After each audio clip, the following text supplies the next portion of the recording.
पूर्वाग्रहों के आधार पर आरएसएस के प्रति राय न बनाएं, युवा। मोहन भागवत बोले, डिजिटल स्रोतों पर संघ की जानकारी अधूरी। राष्ट्रीय स्वयंसेवक संघ आरएसएस प्रमुख मोहन भागवत ने बुधवार को असम और पूर्वोत्तर के युवाओं से संगठन के बारे में पूर्वाग्रहों या प्रेरित प्रचार के आधार पर राय न बनाने की अपील की। राज्य की अपनी 3 दिवसीय यात्रा के अंतिम दिन युवा नेतृत्व सम्मेलन को संबोधित करते हुए भागवत ने आरएसएस के सिद्धांतों, आदर्शों और कार्यप्रणाली पर प्रकाश डाला।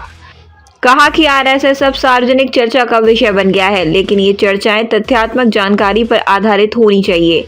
दावा किया है कि अंतर्राष्ट्रीय मंचों और डिजिटल स्रोतों के जरिए संघ के बारे में 50% से अधिक जानकारी या तो गलत है या अधूरी है।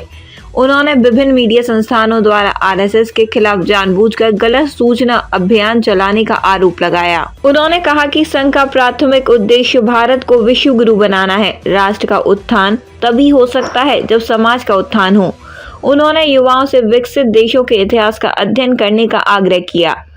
अध्ययन कर वे पाएंगे कि उनके विकास की पहले 100 वर्ष उनके समाजों में एकता और गुणात्मक शक्ति के निर्माण पर केंद्रित थे।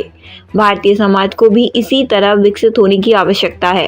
भागवत ने कहा कि एक राष्ट्र के रूप में भारत की महानता भाषाई, क्षेत्रीय और आस्था आधारित विविधताओं का सम्मान करने और उन्हें स्वीकार करने की उसकी दीर्घकालिक परंपरा में निहित है। विविधता के महत्व पर प्रकाश डालते हुए उन्होंने कहा कि जो लोग भारत से अलग हुए उन्होंने अंततः अपनी परंपराओं को खो दिया।